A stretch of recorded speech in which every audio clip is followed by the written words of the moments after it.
Oke guys, sebelum Mimin lanjutin ceritanya mohon bantuannya subscribe dan tekan tombol loncengnya biar Mimin tambah semangat. Tanpa basa-basi lagi kita lanjut ke ceritanya. Melanjutkan cerita sebelumnya. Suasana di dalam kelas begitu ribut karena anak-anak saling berebut contekan PR, sehingga membuatku kurang fokus menemukan suara yang memanggilku. Tiba-tiba ada sebuah kertas yang sepertinya sengaja dilemparkan ke arahku dan tepat mengenai kepalaku. Aduh, ucapku sedikit kaget. Ren, lu nimpuk gua pakai kertas ya? Tanyaku sambil menunjukkan sebuah kertas yang berbentuk mengepal kepada Randy. Sembarangan lumat, main asal fitnah aja. Ingat fitnah itu lebih kejam daripada punya istri 4, jawab Randy sambil menoleh ke arahku. Hahaha, bisa aja lu Ren, jawabnya. Berarti lebih baik beristri 4 dong daripada memfitnah, ucap aku. Nah itu lo tahu, ucap Randy. Bentar-bentar, terus ini siapa yang lempar kertas ke arah gua ya? Tanya aku sambil meremas-remas kertas tersebut. Hantu penunggu kelas yang suka emelu kali, jawab Randy dengan nada bercanda. Asal jeplak aja tuh mulut kalau ngomong, makanya jangan kebanyakan baca cerita horor jadinya konslet tuh otak lu, ucap aku. Hahaha, bercanda bus, ucap Randy. Pagi anak-anak, terdengar suara sapaan dari arah depan yang ternyata adalah Bu Guru sekaligus menjadi wali kelas-kelas kami. Pagi juga Bu, jawab kami secara kompak. Mat, Bu Erni makin aduhai aja ya.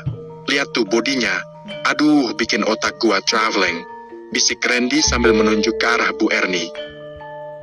Bu Erni adalah wali kelas di kelas kami. Beliau memang mempunyai tubuh yang aduhai, bahkan tak jarang banyak murid-murid cowok yang sengaja berebut maju ke depan hanya untuk sekedar menghapus papan tulis agar bisa lebih dekat dengan Bu Erni. Salah satunya adalah Randy yang selalu mencari kesempatan untuk mendekati Bu Erni.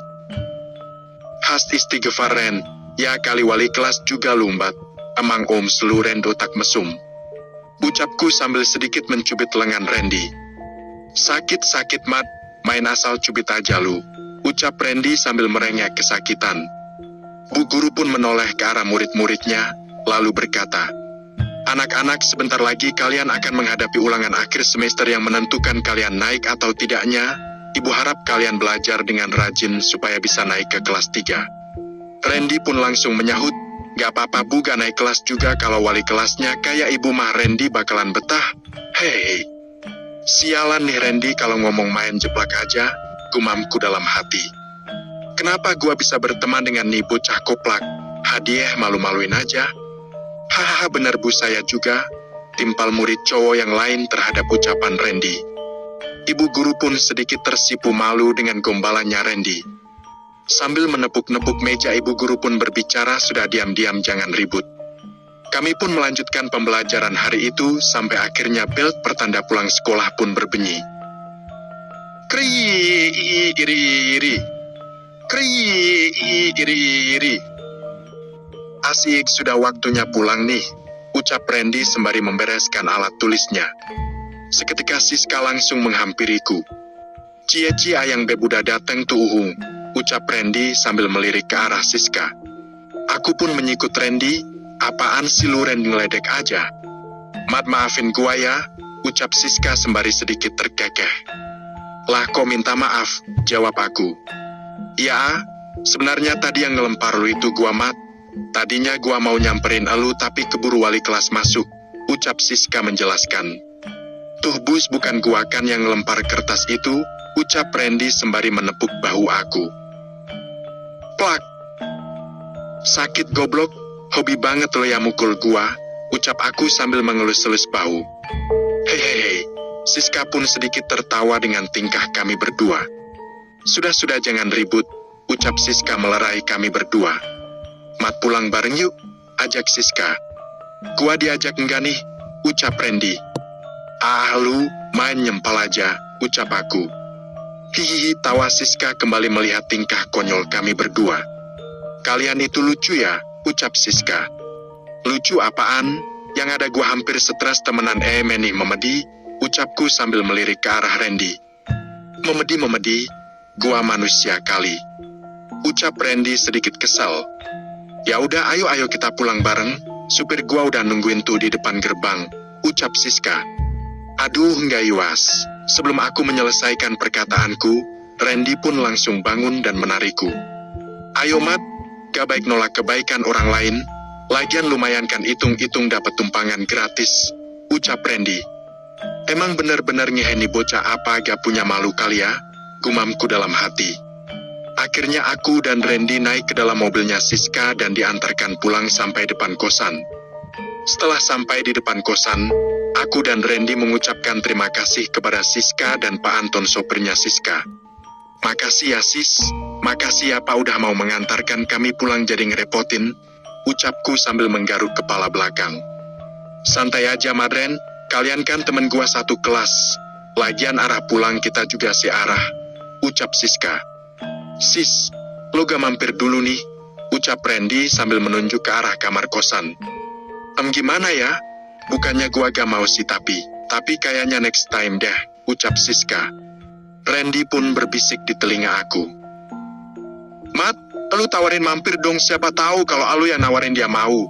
Kan jarang-jarang ada cewek cantik di kosan kita yang ada malah badut semua. Iya lu badutnya, ucapku. Lu Mat, emang gak bisa diajak kompromi, ucap Randy. Dasar otak mesum lu Samsul, ucapku. Sekali lagi makasih ya Sis sudah nganterin kami pulang, ucapku lagi. Iya santai aja Mat, jawab Siska. Ya udah gua pamit dulu ya Mat, pamit ya Ren. Oh iya silahkan hati-hati di jalan ya, besok-besok jangan kapok yang ngajak gua sama Ahmad nebeng lagi, ucap Randy. Oke, jawab Siska sembari memberikan koda.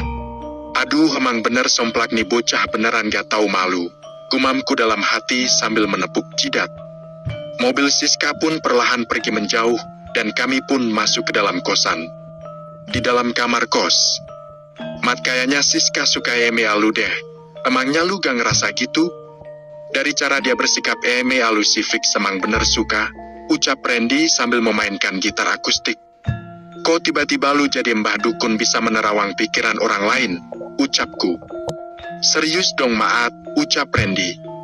Hehehe, iya Ren sorry, ucapku. Malah yang gua takutin itu Siska beneran suka eme gua Ren, ucapku dengan lesu. Lah kok gitu Mat, yang ada lu itu beruntung disukai eme cewek tercantik dan terpintar di kelas kita. Ditambah anak orang kaya lagi, ucap Randy. Nah itu dia Ren maksud gua, karena Siska itu anak orang kaya sedangkan gua cuma anak orang desa yang gak punya apa-apa. Lu sendiri juga tahu Ren orang tua gua ampe mati-matian buat bisa nyekolahin gua SMA di kota ini, ucapku. Jadi lu minder nih Mat karena perbedaan status sosial, ucap Randy. Taulah Ren, yang jelas gua gak mau ngecewain kedua orang tua gua dan mau fokus buat belajar dulu, jawabku. Ya udah lebih baik sekarang kita jalan-jalan sore sembari nyari makanan, dan kali ini gua yang terakhir, ucap Randy. Aku pun melirik ke arah Randy. Wah serius lu Ren? Iya serius, anggap aja sebagai rasa terima kasih karena lu sering nyontekin gua, jawab Randy. Haha gitu dong itu baru yang namanya saling tolong menolong sesama teman, ucapku sambil mengacungkan jempol.